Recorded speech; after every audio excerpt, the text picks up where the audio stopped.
Highlights है, की highlights यानी जहां से सवाल आते हैं, एट द एंड आप वो खुद ही कंक्लूड करने लगोगे कि मोस्ट इंपॉर्टेंट टॉपिक्स कौन कौन से हैं।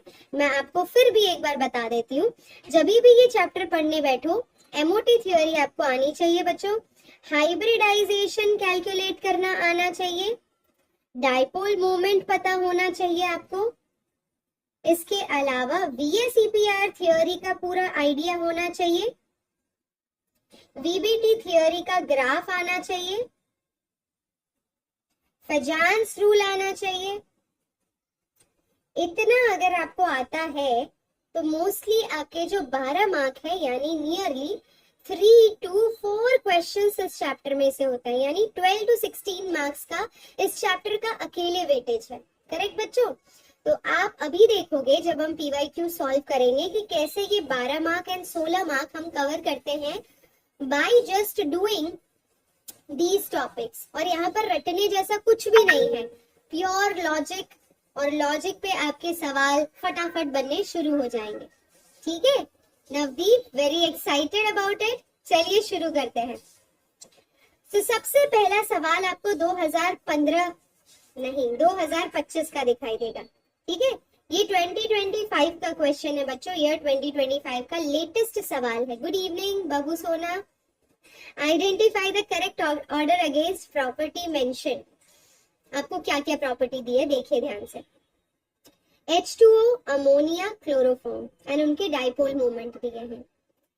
अब अगर आप देखें तो मैंने आपको लास्ट सेशन में भी बताया था कि फोन कॉल ब्रिश, ये आपको याद रखना है। Phone call to the Britisher, ये टेक्निक क्या है बच्चों? तो इससे आपको इलेक्ट्रोनेगेटिविटी का ऑर्डर पता चलता है। इलेक्ट्रोनेगेटिविटी में सबसे ज्यादा इलेक्ट्रोनेगेटिव फ्लोरीन है, देन ऑक्सीजन है, देन नाइट्रोजन है एंड देन फ्लोरीन है। यहाँ पर आप सेंट्रल मेटल एटम देख रहे हैं, ऑक्सीजन एंड नाइट्रोजन, और यहाँ पर है आपका carbon, oxygen, nitrogen and carbon. तो ऑक्सीजन, नाइट्रोजन एंड कार्बन, जितना इलेक्ट्रोनेगेटिविटी डिफरेंस ज्यादा होता है उतना डाइपोल मोमेंट हाई होता है। तो ऑक्सीजन का सबसे ज्यादा डाइपोल मोमेंट होगा, उसके बाद बेटा नाइट्रोजन का, और उसके बाद कार्बन का। तो पहला वाला तो करेक्ट है ऑर्डर। ठीक है, सेकेंड ऑर्डर पे चलते हैं। xenon tetrafluoride, xenon trioxide and xenon difluoride. Number of lone pair on central atom, central atom पे number of lone pair calculate करने हैं।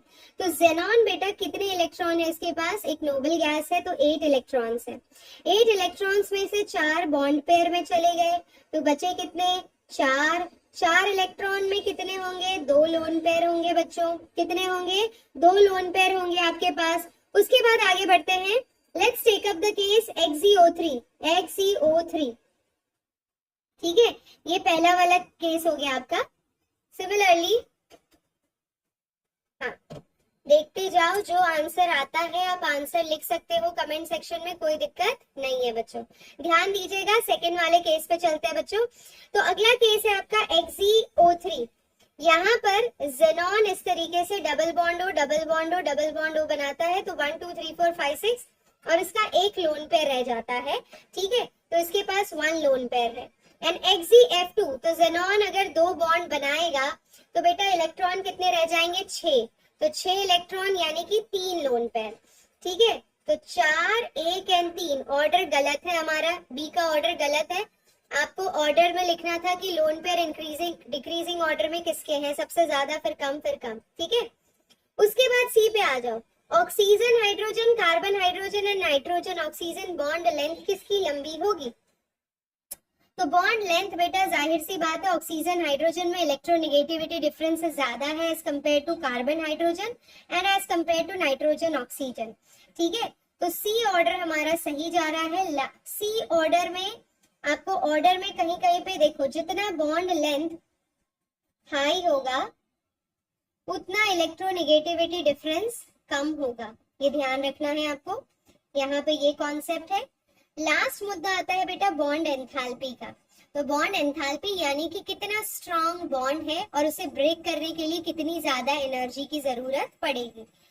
तो अगर नाइट्रोजन, ऑक्सीजन एंड हाइड्रोजन में देखोगे तो आपको बॉन्ड एंथैल्पी नाइट्रोजन की मैक्सिमम दी है। अब ऑप्शंस देखते हैं। तो ऑप्शन में हमारा सबसे करेक्ट ऑप्शन ए दिख रहा है और बी गलत है बेटा। तो बी वाले ऑप्शंस को हमने कैंसिल कर दिया। ए एब्सोल्युटली सही है और ए के साथ सी सही है या डी सही है? तो ए के साथ सी सही है या डी सही है बेटा? डी सही है हमारा। सी वाले में ऑर्डर अपोजिट दिया है, ठीक है, तो हमारा C option is absolutely the correct one. I hope first question is clear to all of you. जो बच्चे हिंदी मीडियम के हैं वो हिंदी में जो सवाल दिया है उसको हिंदी में भी पढ़ सकते हैं।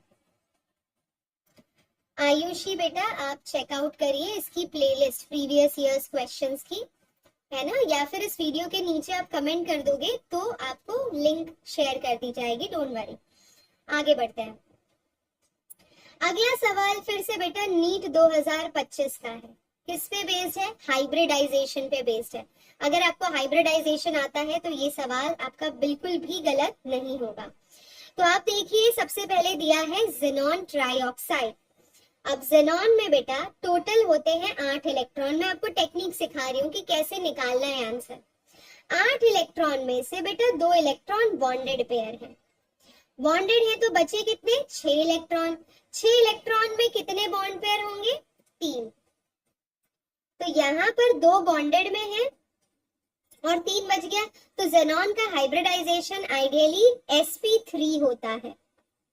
अगर ज़ेनॉन फ्लोराइड पे जाओगे आप, I hope it is visible to you, pay attention again. अगर आप ज़ेनॉन फ्लोराइड पे जा रहे हो Xef2 पे तो अगेन 8 इलेक्ट्रॉन जिसमें से 2 बॉन्ड पेयर है बेटा। बचे कितने इलेक्ट्रॉन? 6 इलेक्ट्रॉन बचे, यानी कि 3 lone pair, 2 bond pair and 3 lone pair, all together 5 bonds, यानी sp3d2। sp3d होगा 3 4 5, करेक्ट। तो आप Xef2 के लिए sp3d कर लीजिए। Xef6 के लिए क्या हो जाएगा? Xef6 इसके पास 6 बॉन्ड पेयर है और 1 लोन पेयर होगा बच्चों। 6 बॉन्ड पेयर है और 2 इलेक्ट्रॉन रह गया तो 1 लोन पेयर हो गया। तो 6 + 1 7, ठीक है। तो इस तरीके से आप Xef6 का भी प्रेडिक्ट कर सकते हो एंड अकॉर्डिंगली अब मैं सारे स्ट्रक्चर्स यहाँ पर बना देती हूँ। आ जाइए देख लेते हैं। पहला वाला XeO3 जो मैं बोल रही हूँ वो इस तरीके से बनेगा, double bond O double bond O double bond O। इसका हाइब्रिडाइजेशन बेटा sp3 है। सेकेंड वाले केस पर आते हैं ज़ेनॉन फ्लोराइड, जिसका हमने आपको बताया इस तरीके से बनाओ तो आपको समझ आएगा। Xenon fluorine above, 1 fluorine is below and you have 3 lone pairs, तभी लीनियर ज्योमेट्री आती है और ये sp3d हाइब्रिडाइजेशन है। ज़ेनॉन के कंपाउंड से अक्सर सवाल पी ब्लॉक में भी आते हैं, तो ये क्वेश्चन पी ब्लॉक का भी हो सकता है। अब आते हैं ज़ेनॉन XeOF4 है। XeOF4 में ज़ेनॉन हमेशा ऑक्सीजन के साथ डबल बॉन्ड बनाता है बच्चों। डबल बॉन्ड बनाने के बाद आपके पास फ्लोरीन रह जाते हैं, तो इस तरीके से फ्लोरीन और एक आपके पास लोन पेयर रह जाएगा। तो ये आपका हाइब्रिडाइजेशन sp3d2 होगा। लास्ट है Xef6। तो xenon in the center, 1 fluorine 1 fluorine 1 fluorine 1 fluorine here, 1 above the plane 1 below the plane, और एक आपका लोन पेयर की तरह रहेगा जैसे कि मैंने आपको बताया। तो ये sp3d3 होगा। अब आप ऑप्शन इजीली आइडेंटिफाई कर सकते हैं इसके केस में। XeO3 sp3, Xef2 sp3d, XeOF4 sp3d2 and Xef6 sp3d3। Choose the correct option. A के लिए सेकंड हो जाएगा, B के लिए फर्स्ट, C के लिए फोर्थ एंड D के लिए थर्ड बच्चों। Your option C is the correct one. Clarity आ गई सबको? चलिए आगे बढ़ते हैं। Moving ahead to the next question, जो अगेन नीट 2025 का सवाल है, यानी ये तीसरा सवाल है। क्लियर कट जो मैंने आपको क्लेम किया था कि इस चैप्टर में से नियरली 12 मार्क्स का वेटेज होता है बच्चों, हाई वेटेज चैप्टर है, तो आपको ये आना ही चाहिए। स्टेटमेंट ध्यान से सुनिएगा।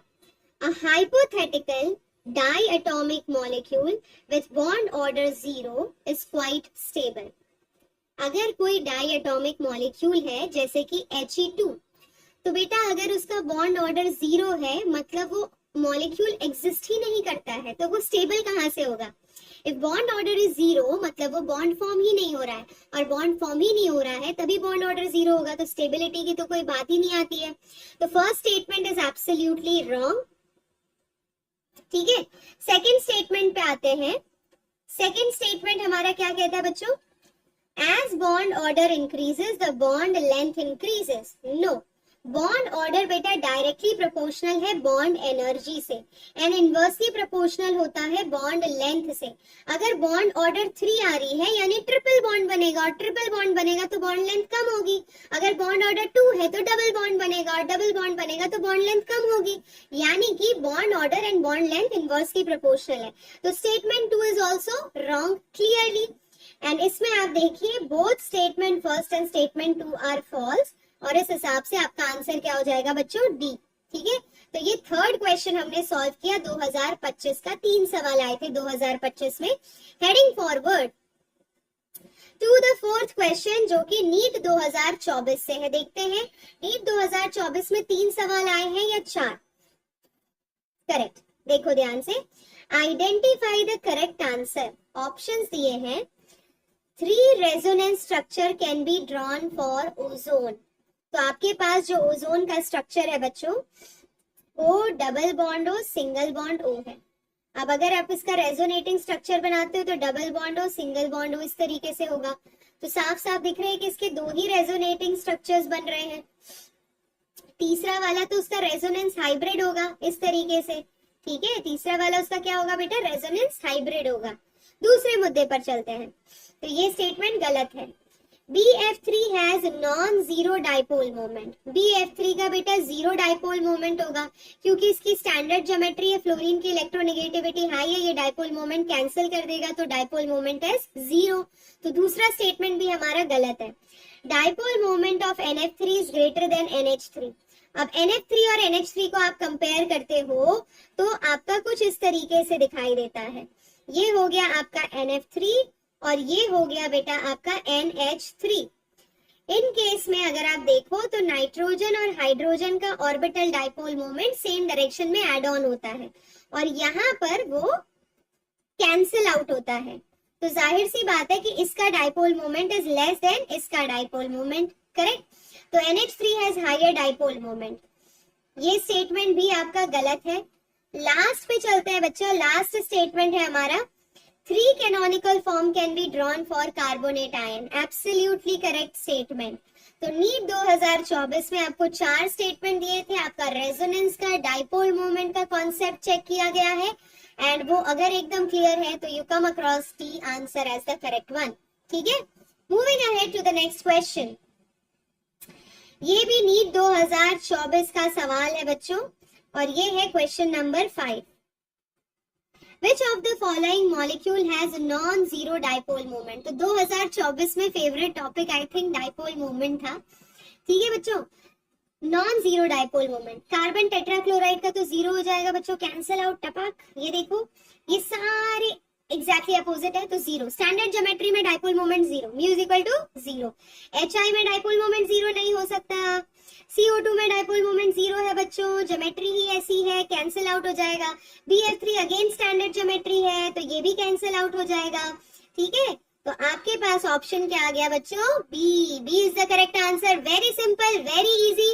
केमिकल बॉन्डिंग जिस बच्चे ने कर लिया उसके 12 से 16 मार्क अगर कॉन्सेप्ट्स क्लियर है तो उसके पक्के हैं. और जिन बच्चों ने मेरे से पढ़ा है मुझे पता है कि उनको ये सवाल करने में बिल्कुल गलती नहीं होने वाली है. आगे बढ़ते हैं, 6th क्वेश्चन पर आगे बढ़ते हैं बेटा.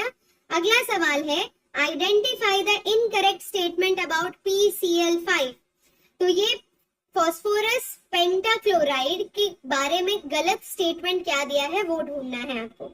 NEET 2024. PCl5 possess 2 different PCl bond angle. Yes, of course.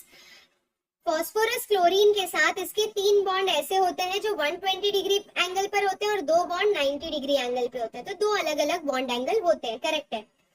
All 5 PCl bond are identical in length. No, ये 3 बॉन्ड लेंथ बेटा सेम होती है और ये ऊपर और नीचे वाले की जो बॉन्ड लेंथ होती है ना ये थोड़ी लंबी होती है. क्यों लंबी होती है?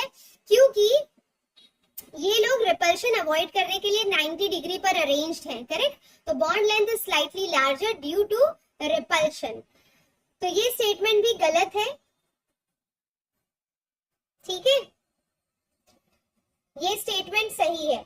तो गलत स्टेटमेंट ही आइडेंटिफाई करना था और हमने कर लिया है। वैसे सी पे आ जाओ। PCl5 exhibit sp3d hybridisation. इस हाइब्रिडाइजेशन को sp3d बोलते हैं, trigonal bipyramidal. PCl5 consist of 5 PCl sigma bond. Yes, 1 2 3 4 5 5 sigma bond है, यानी हमारा रॉन्ग स्टेटमेंट है B, and answer will be B. ठीक है ना, क्लियर हो गया, बहुत बढ़िया।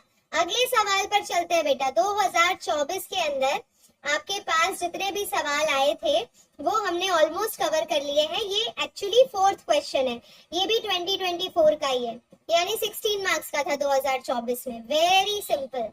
देखो अगला सवाल, match molecules with bond enthalpy.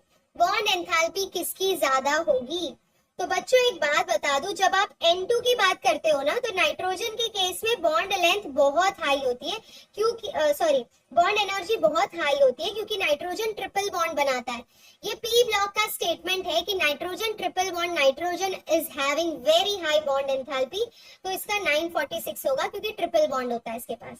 उसके बाद आ जाते हैं आपका HCl, H2 and O2। O2 double bond बनाता है, तो जाहिर सी बात है उसका ज्यादा होगा। अब HCl और H2 में देखो, तो HCl के केस में बेटा आपको पता है कि यहाँ पर पोलर कोवेलेंट बॉन्ड है, और H2 में नॉन पोलर है। अगर पोलर और नॉन पोलर को कंपेयर करोगे तो हम यहाँ पर चलते हैं, H2 के लिए आप रख दो 435 और HCl के लिए 431। ठीक है, ये हो गए आपके सारे केसेस। अब इसके हिसाब से नीट 2024 के ऑप्शंस को करेक्ट करिए। चलिए जल्दी से बताइए। बी के लिए थर्ड आएगा बच्चों। तो ये देखो, ये दोनों ऑप्शन कैंसिल हो गए। बी के लिए थर्ड सही है। अच्छा, और क्या आपको एकदम क्लियरली पता है? ऑक्सीजन। डी के लिए सेकंड, तो डी के लिए सेकंड ये रहा, तो option D is the correct answer.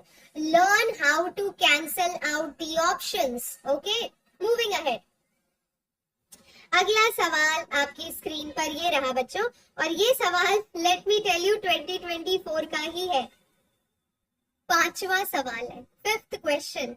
तो you never know, you can be lucky, और आपके इस फेवरेट चैप्टर से 3 से भी ज्यादा सवाल बन सकते हैं। देखो ध्यान से, match molecule with type of carbon carbon bond. तो इथेन के अंदर बेटा सारे सिंगल बॉन्ड होते हैं, ठीक है। कार्बन कार्बन बॉन्ड की बात हो रही है, तो देयर इज 1 सिग्मा बॉन्ड। अगर इथीन में है तो 1 सिग्मा एंड 1 पाई बॉन्ड होगा, तो 1 sigma and 1 pi. Carbon C2 के अंदर और इथाइन के अंदर, तो बेटा इथाइन के अंदर C ट्रिपल बॉन्ड C होता है, 1 सिग्मा एंड 2 पाई बॉन्ड्स होते हैं, ठीक है।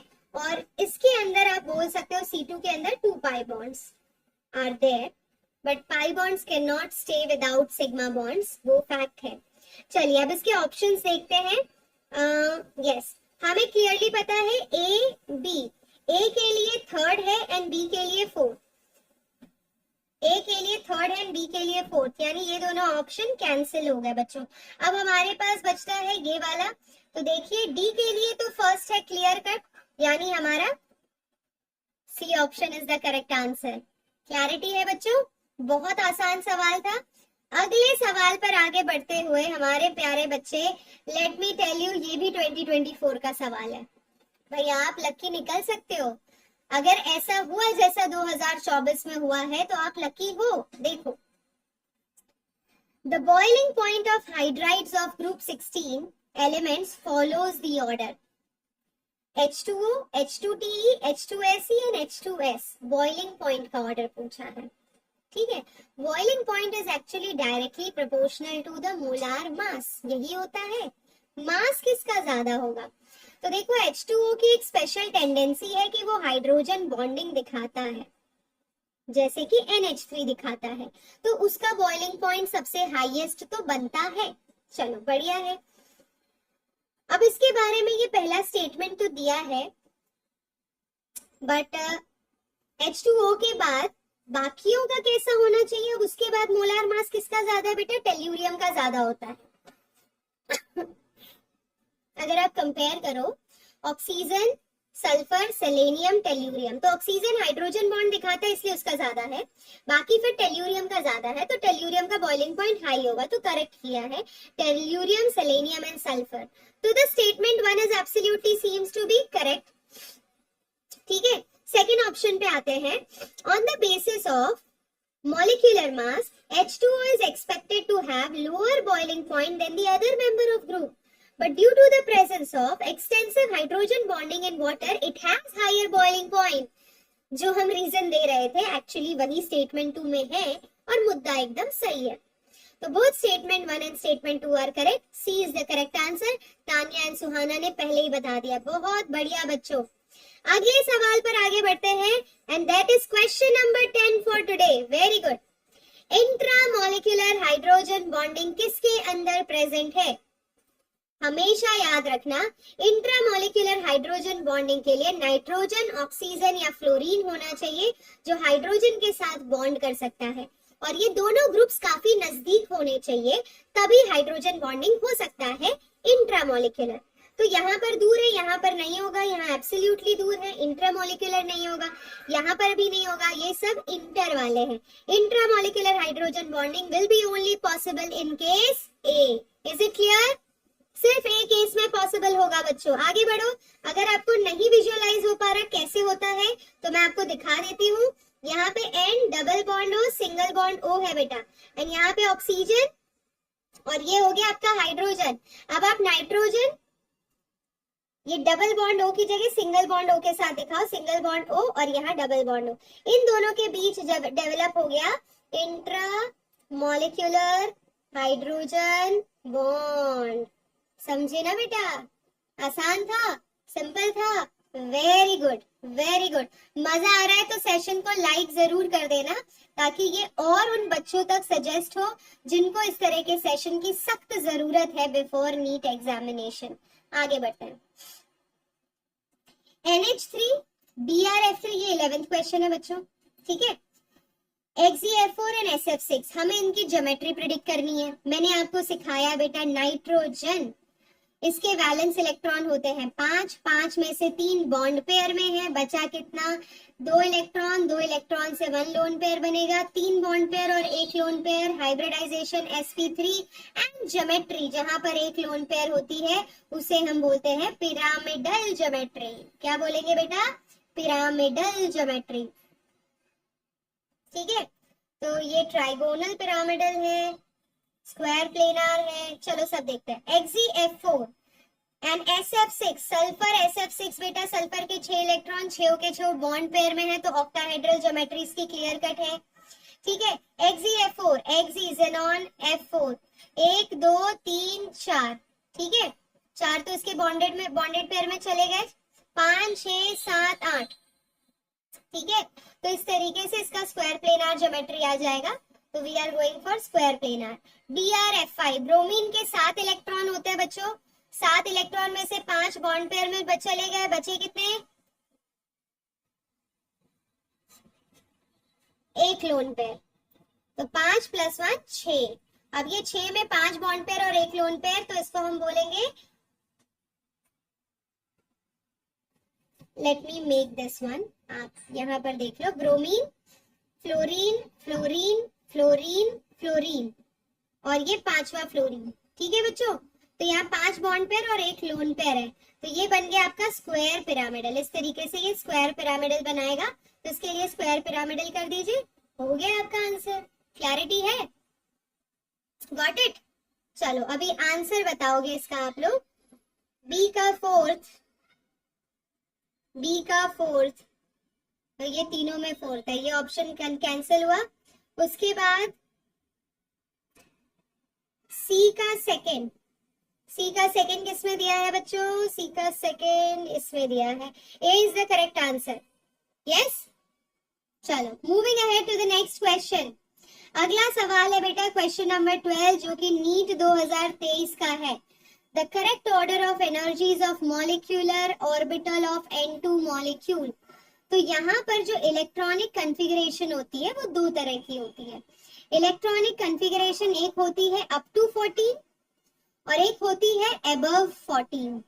तो हमें अप टू 14 तक की इलेक्ट्रॉनिक कॉन्फ़िगरेशन एंड अबव 14 तक की इलेक्ट्रॉनिक कॉन्फ़िगरेशन दोनों अच्छे से याद होनी चाहिए। अगर आप ध्यान से देखोगे तो यू कैन आइडेंटिफाई कि यहाँ तक तो चीजें कॉमन है। अब इसके बाद आपको देखना है कि कहाँ पर चेंजेस हैं। तो अगर N2 है तो N2 अप टू 14 2121 फॉर्मेट याद रखना है, अबव 14 1221 याद रखना है। ठीक है, तो 2121 कहाँ दिख रहा है?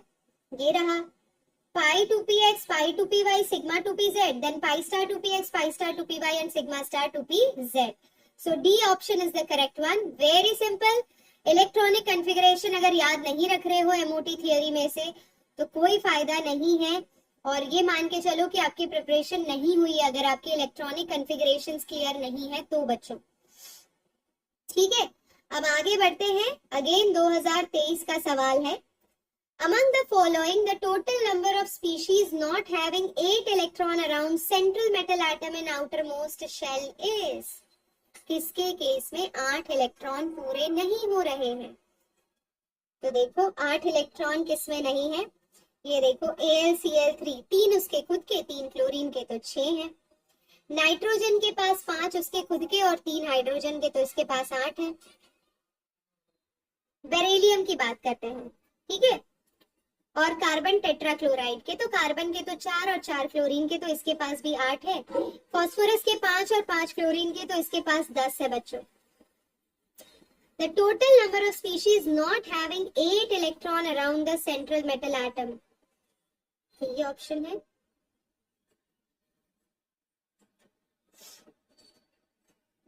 ठीक है बेटा, तो यहाँ पर आपको दिखाई दे रहा है, दिखाई तो एक से ज्यादा ऑप्शन में है। The total number of species not having 8 electron। अच्छा, कितनों में नहीं है? तो इसमें भी बेटा 2 2 4 है, इसमें 6 है, तो AlCl3 हो गया, BeCl2 हो गया, PCl5 हो गया। इनमें 8 इलेक्ट्रॉन से ज्यादा या फिर कम इलेक्ट्रॉन से, इसीलिए आपका ऑप्शन डी आएगा। समझ गए? क्लियर है? Clarity? Thums Up, Pepsi, Coca Cola, Mirinda, Tanya, Anshika, Nitish Kumar, क्या बात है, आगे बढ़ो।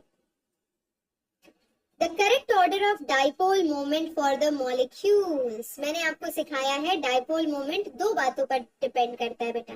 Dipole moment is directly proportional to electronegativity difference, dipole moment is inversely proportional to theta, and dipole moment is बेटा ज्योमेट्री पे डिपेंड करेगा आपके। ठीक है, तो यहाँ पर तो सेंट्रल मेटल एटम की इलेक्ट्रोनेगेटिविटी आपको देखनी है।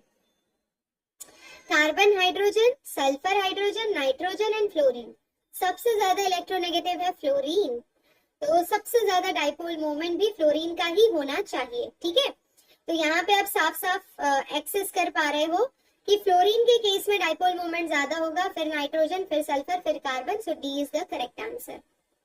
क्लैरिटी? Absolute clarity. यही होता है जब सही कॉन्सेप्ट्स को लिमिटेड टाइम ड्यूरेशन में करते हो तो उस सवाल को सॉल्व करने में 60 सेकंड से भी कम लगता है, 30 सेकंड में सॉल्व हो जाएगा, तो प्रेशर नहीं रहता है बच्चों। Which one of the following represent all isoelectronic species?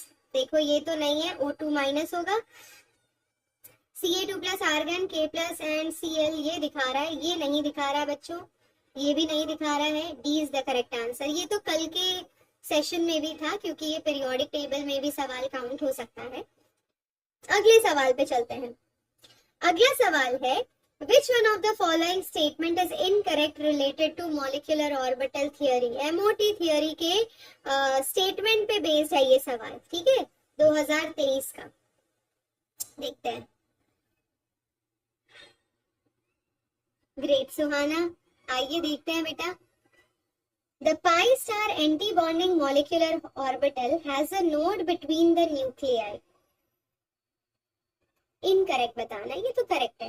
Anti bonding orbital में बेटा आपके इलेक्ट्रॉन क्लाउड्स मतलब आपके वेव फंक्शन सब्ट्रैक्ट होते हैं, तो बीच वाले हिस्से में आपके इलेक्ट्रॉन नहीं होते हैं, तो वो नोडल रीजन होता है और इलेक्ट्रॉन क्लाउड इस तरीके से स्कैटर हो जाता है, सेंटर में नहीं होता। ठीक है, न्यूक्लियर के पास नहीं होता। So this statement is correct. In the formation of bonding molecular orbital, the two electron wave of bonding atom reinforce each other. Reinforce यानी एक दूसरे को प्रबल करते हैं, हिंदी में लिखा है, यानी स्ट्रॉन्ग करते हैं। ये वैसी बात हो गई कि पहले का वेव फंक्शन ऐसा है बेटा और दूसरे का वेव फंक्शन थोड़ा हाई है, तो दोनों ने मिलके और हाई वेव फंक्शन बना लिया। तो बॉन्डिंग में ऐसा ही होता है, दोनों मॉलिक्यूलर ऑर्बिटल में दोनों इलेक्ट्रॉन के wave function overall wave function को स्ट्रॉन्ग करते हैं। So that statement is absolutely correct. Molecular orbitals obtained from 2px and 2py orbital are symmetrical around the bond axis. तो जो molecular orbital 2px and 2py से obtain होते हैं वो bond axis के around symmetrical होते हैं। C में अगर confusion है आपको तो एक बार D statement भी read कर लीजिए, ठीक है ना। Pi bonding molecular orbital has a larger electron density above and below the internuclear axis. यहाँ पे बच्चों एकदम सही बात है, पाई बॉन्डिंग मॉलिक्यूलर ऑर्बिटल की above and below the internuclear axis electron cloud high होता है। तो इसमें रॉन्ग स्टेटमेंट आपका कौन सा है? C is the wrong statement. I hope it is clear. चलिए बहुत बढ़िया, आगे बढ़ते हैं बच्चों। विजिबिलिटी है ना, सबको दिखाई दे रहा है? ग्रेट, आगे बढ़िए बच्चों। 2px एंड 2py आपको लगता है कभी भी सिमेट्रिकल हो सकता है? सिमेट्रिकल कौन होगा बेटा? अगर एस ऑर्बिटल होता तो सिमेट्रिकल होता, इनका तो डंबल शेप होता है, तो डंबल शेप में सिमेट्री कैसे ऑब्टेन कर सकते हो आप, ठीक है। चलो नेक्स्ट क्वेश्चन, अगला सवाल है आपकी स्क्रीन पर। This question is actually 17th question for today. Hydrated chlorides and bromides of calcium, strontium and barium on heating undergo hydrolysis. Hydrated chlorides हैं और अगर हम इनको हीट करते हैं तो ये ब्रेक डाउन होते हैं, हाइड्रोलाइज हो जाते हैं। देखते हैं स्टेटमेंट, वी नीड टू सी। और आप देख रहे हो 2024 और 23 दोनों में 4 से 5 सवाल आए हैं। यू नेवर नो कि ये चैप्टर 20 मार्क का भी हो सकता है, ठीक है। Hydrated chlorides and bromides of beryllium and magnesium on heating undergo dehydration. दोनों लगभग अपोजिट स्टेटमेंट्स हैं या थोड़े अलग स्टेटमेंट्स हैं, थोड़ा ध्यान से समझते हैं। तो देखो बेटा, जो मेरा कैल्शियम, स्ट्रॉन्शियम एंड बेरियम है, हीट करने पर हाइड्रोलिसिस तो नहीं होगा उसका, ठीक है। तो स्टेटमेंट 1 तो एब्सोल्युटली रॉन्ग है। दूसरा है हाइड्रोलिसिस का मतलब OH and H ऐड होता है। Hydrated chloride and bromide on heating undergo dehydration. Dehydration not exactly ऐसा नहीं बोल सकते हैं, ऐसा कोई स्टेटमेंट आपके एनसीईआरटी में नहीं दिया हुआ। तो statement 2 is also false, both statement 1 and 2 are false, ठीक है। ये सिर्फ कंफ्यूज करने के लिए दो नए स्टेटमेंट क्रिएट किए गए हैं। आइए नेक्स्ट, अगला सवाल 18th क्वेश्चन 2022 का। वाह, आपको शेप प्रेडिक्ट करना है। NH3 आपको पता है बच्चों, ट्राइगोनल पिरामिडल आएगा, ठीक है। PCl5 ट्राइगोनल बाई पिरामिडल आएगा, sp3 hybridisation. BrF5 square pyramidal थोड़ी देर पहले ही सॉल्व किया था। एंड ClF3 अगर नहीं आ रहा है आपको, यहाँ पर तो क्लियर है। खैर, क्लोरीन के 7 इलेक्ट्रॉन, 60 में से 3 बॉन्ड पेयर में है बेटा, बचे कितने इलेक्ट्रॉन? 4, यानी 2 लोन पेयर। तो 2 lone pair and 3 bond pair में आपको टी शेप ज्योमेट्री मिलती है। तो आपका क्लियर हो गया। सारे ऑप्शंस देख लीजिए यहाँ पर, ए के लिए थर्ड, बी के लिए फोर्थ, ए के लिए थर्ड, बी के लिए फोर्थ, ए के लिए थर्ड, बी के लिए फोर्थ। तो हमारे 2 ऑप्शंस कैंसिल हो गए। सी के लिए सेकेंड है बच्चों, तो हमारा C option is the correct one according to the concept. Heading forward to the next question, 19th question on your screen. Bond angle का करेक्ट ऑर्डर बताना है। तो बेटा जो आपका बॉन्ड एंगल है, बॉन्ड एंगल ध्यान से देखिए, पहले आप CO2 को देखेंगे तो यहाँ पर बॉन्ड एंगल 180 डिग्री होता है। NH3 में देखेंगे तो टेट्राहेड्रल sp3 हाइब्रिडाइजेशन है, तो 109 डिग्री 28 मिनट से कम होगा। तो यहाँ पर correct order of bond angle सबसे ज्यादा CO2 का होगा, तो ये तो ऑप्शन ही कैंसिल हो गया। उसके बाद आपके पास वाटर है, तो ये जो तीनों केसेस हैं ये नियर अबाउट है। वाटर में बेटा 2 लोन पेयर है, अगर आप वाटर को देखोगे तो it has 2 lone pairs. In lone pair repulsion की वजह से बॉन्ड एंगल घट जाता है। वहीं पर अगर आप NH3 में देखते हो तो इसके पास एक लोन पेयर है, तो ये lone pair bond pair repulsion से अगेन बॉन्ड एंगल घटता है बट उतना नहीं घटता। तो CO2 के बाद NH3 आना चाहिए और NH3 के बाद H2O आना चाहिए, ठीक है। तो हमारा ऑप्शन कौन सा करेक्ट होगा? अच्छा, यहाँ पर NH4 प्लस भी है, तो NH4 प्लस यानी कि इसके सारे हाइड्रोजन ऑक्यूपाइड है, तो इसका 180 हो गया, इसका 109 डिग्री 28 मिनट हो गया, इसका 107 हो गया, इसका 104 हो गया, ठीक है। B is the correct answer. जितने लोन पेयर ज्यादा होंगे उतना बॉन्ड एंगल कम होगा, तो bond angle is inversely proportional to number of lone pairs. जितने लोन पेयर ज्यादा बॉन्ड एंगल उतना ही कम। क्लैरिटी है? Moving ahead to the next question. ये भी 2022 का सवाल है और क्वेश्चन नंबर 20 पर है। Interesting. 4 gas cylinders, helium, nitrogen, CO2 and NH3। आपसे पूछा गया है which gas will liquefy first. अब मैं आपको क्लियर कट बता दूं, ये कॉन्सेप्ट है लिक्विफिकेशन का, और ये लिक्विफिकेशन का कॉन्सेप्ट आता था जब आपका गैसियस स्टेट चैप्टर था, ठीक है। गैसियस स्टेट चैप्टर था जहां Boyle's law, Charles law, critical temperature और ये सारे कॉन्सेप्ट्स हम पढ़ा करते थे। अब इस टाइप के सवाल आपके नहीं आएंगे, तो चिंता मत करिएगा क्योंकि ये सिलेबस से हटा दिया गया है। फिर भी आपको बता दूं, ease of liquefaction is directly proportional to TC यानी क्रिटिकल टेम्परेचर। क्रिटिकल टेम्परेचर जितना ज्यादा हाई होगा उतना ही आपका लिक्विड इजीली लिक्विफाई होगा। तो आप देख लीजिए, हीलियम का कितना दिया है, नाइट्रोजन का, CO2 का एंड NH3 का।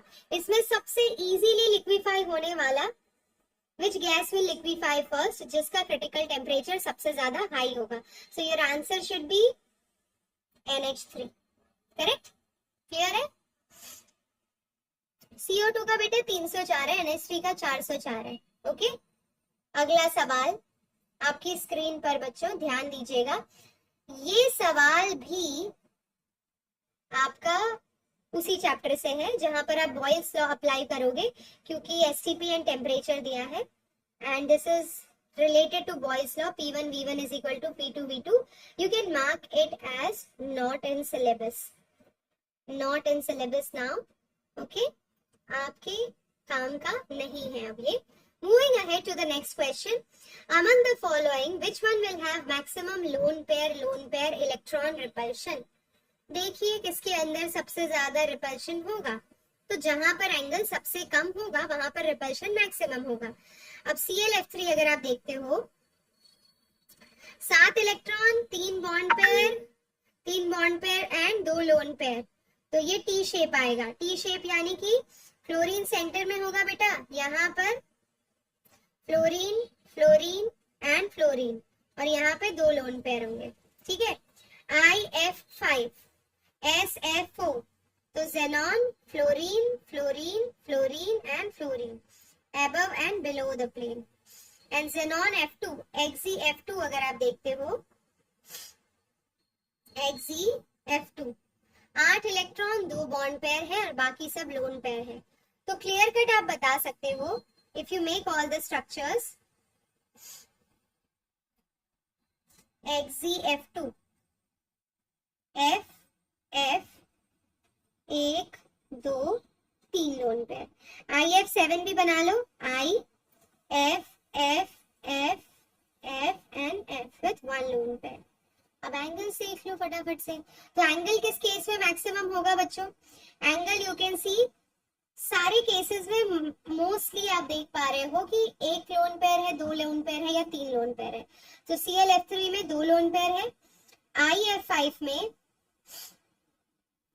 1 लोन पेयर है, SF4 में 2 लोन पेयर है एंड XeF2 में 3 लोन पेयर है। तो जहां पर लोन पेयर ज्यादा होगा वहां रिपल्शन भी मैक्सिमम होगा। So your answer should be D, क्योंकि यहाँ पे 3 लोन पेयर है। क्लियर है? क्लियर है बच्चों? समझ आ गया? सबको आ गया? चलो आगे बढ़ते हैं। Moving to question number 23। BF3 is planar and electron deficient compound. Hybridization and number of electron around the central atom is, तो बोरॉन के तीन फ्लोरीन के तो 6 इलेक्ट्रॉन है सेंट्रल मेटल के अराउंड, तो ये दोनों ऑप्शन कैंसिल हो गए, 6 इलेक्ट्रॉन है बेटा। एंड हाइब्रिडाइजेशन कैसा होगा, sp2, तो C option is the correct one. Okay, moving to the next question. Which among the following is incorrect statement? About what? Incorrect statement in general आपको ढूंढना है, तो आपको दिए हैं यहाँ पर questions, ठीक है।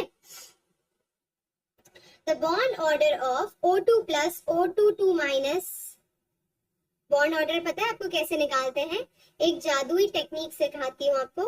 10 10 12 32 10, ये है जादुई नंबर, मैजिकल नंबर। ये अगर आपको याद है तो आप इजीली चीजें कर पाओगे, ठीक है। चलो देखते हैं बच्चों। तो यहाँ पर which one of the following is incorrect statement आपको पूछा है। अगर आप ध्यान से देखोगे तो bond order of O2 plus,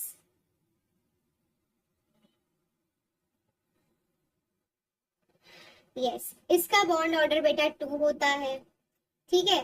O2 2 minus का निकालना है, टोटल इलेक्ट्रॉन कितने हुए, 8 8 16 17 18, 18 divide by 2 9, 1 2 3 4 5 6 7 8 9, bond order is 1, तो इसका बॉन्ड ऑर्डर 1 है। O2 माइनस, टोटल इलेक्ट्रॉन कितने हुए, 8 8 16 प्लस 1 17, 17 डिवाइड बाय 2, 2 8 जा 16, 8.5, तो 1 2 3 4 5 6 7 8, 2 प्लस 1 3, 3 डिवाइड बाय 2 1.5, तो ये भी करेक्ट है।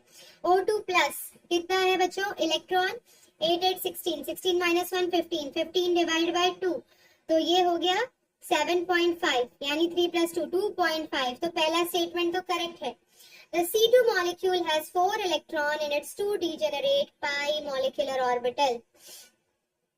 अगला स्टेटमेंट है H2 plus ion has 1 electron, तो H2, देखो हाइड्रोजन, एक हाइड्रोजन के एक इलेक्ट्रॉन होता है, 2 हाइड्रोजन के 2 इलेक्ट्रॉन होते हैं, ठीक है। 2 हाइड्रोजन के 2 इलेक्ट्रॉन, उसमें अगर प्लस चार्ज है तो अब उसके पास एक ही इलेक्ट्रॉन रह गया, तो ये भी करेक्ट है। O2 plus ion is diamagnetic, ये आपको चेक करना पड़ेगा इलेक्ट्रॉनिक कॉन्फ़िगरेशन लिख के, O2 plus ion is diamagnetic. Check this out बच्चों, what is the correct option, ये था आपका, इसमें एक से ज्यादा स्टेटमेंट करेक्ट वाले ऑप्शंस हैं। ओके, तो यहाँ पे बेटा O2 2 minus, O2 2 plus, paramagnetic diamagnetic.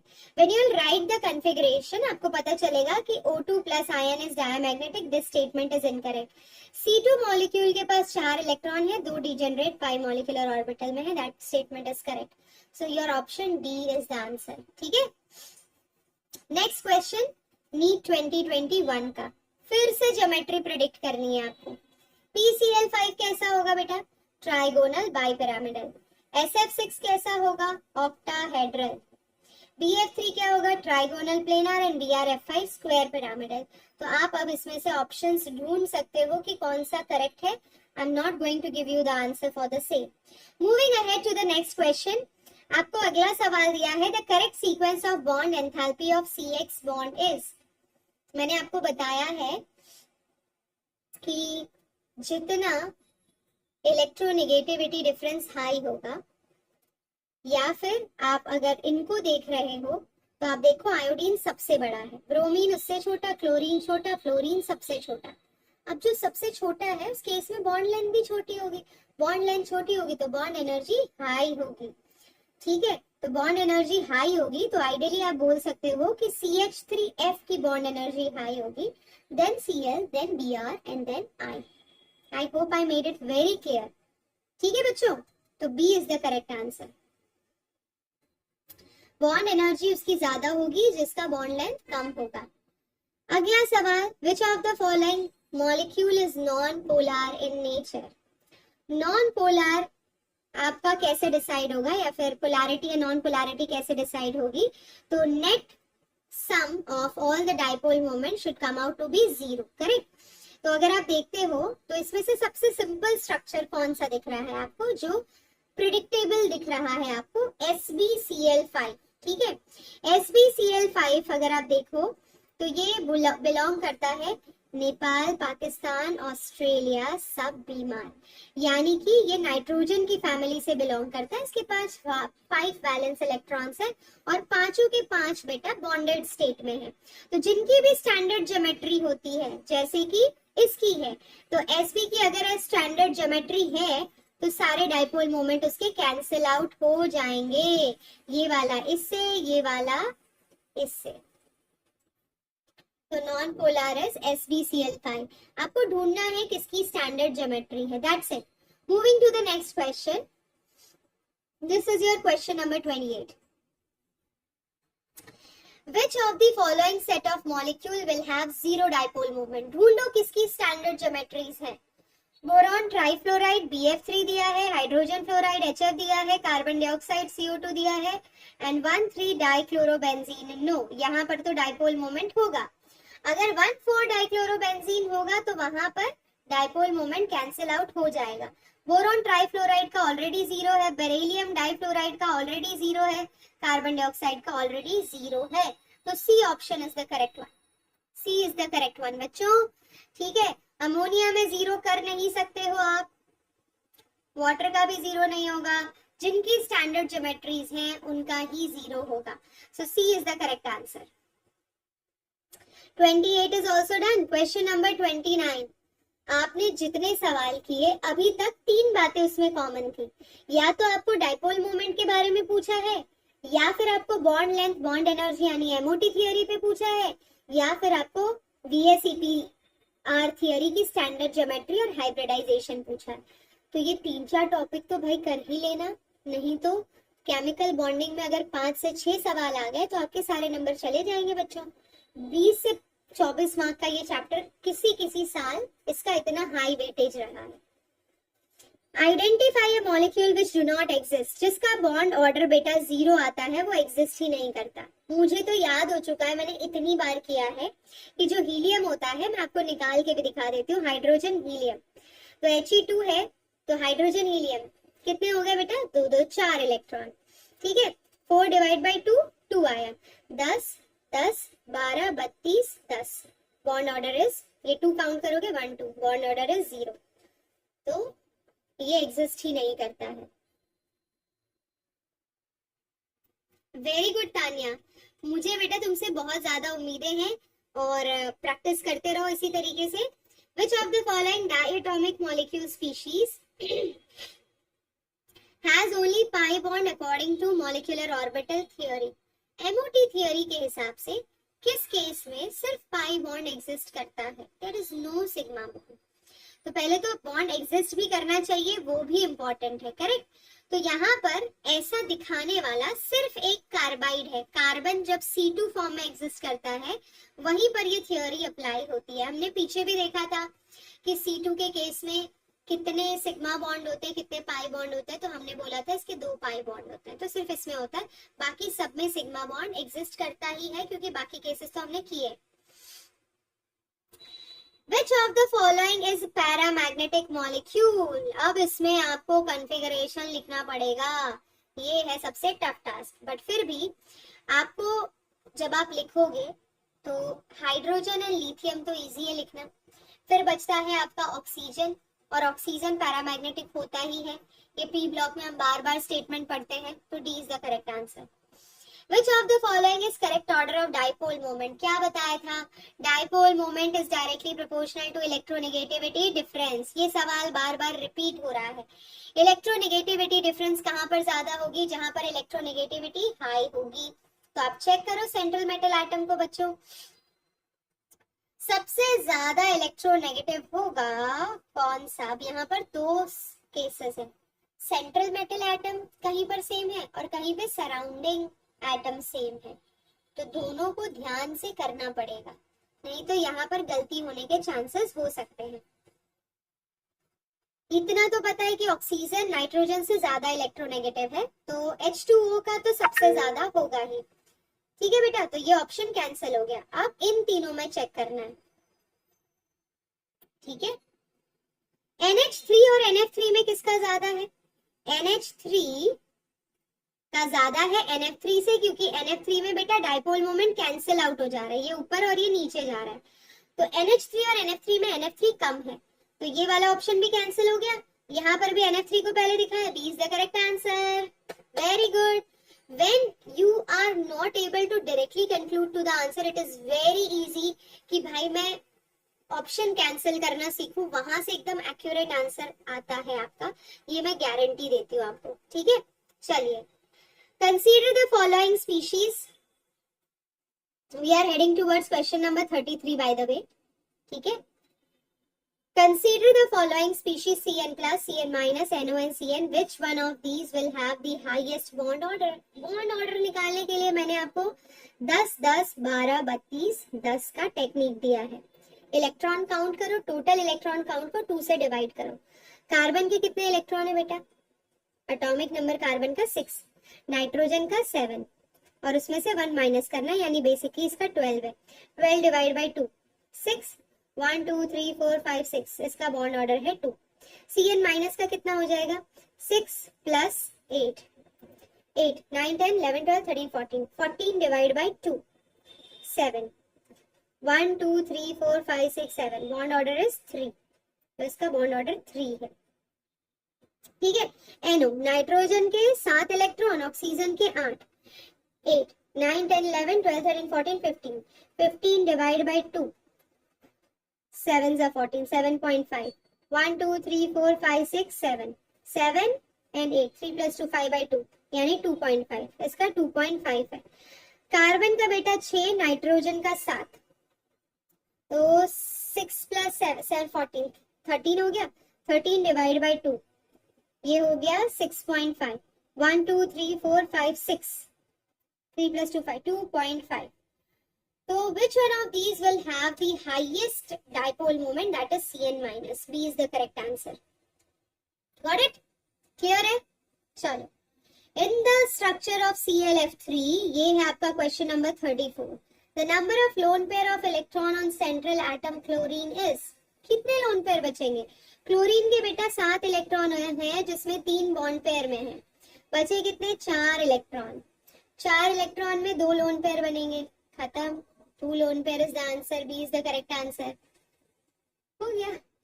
34 questions किए हैं बाय द वे हमने, एंड 15 क्वेश्चन आप खुद से ट्राई करो, और 15 क्वेश्चन करने के बाद मैं आपको गारंटी देती हूँ इस चैप्टर से आपका कोई सवाल गलत नहीं होगा, अगर आपने ये 4 चीजें सीख ली है। कौन कौन सी बच्चों? जो मैंने आपको शुरुआत में बताई। वैसे यहाँ पर कई सारी बातें लिखी है, बट इसमें से भी की हाईलाइट है MOT theory, bond order, bond length, bond energy, hybridisation, dipole moment and VSEPR। ये 4 बातें जिसको आती है वो 4 सवाल में से 3 तो सही कर ही रहा है। मैं तो चाहती हूँ आप 4 के 4 सही करो।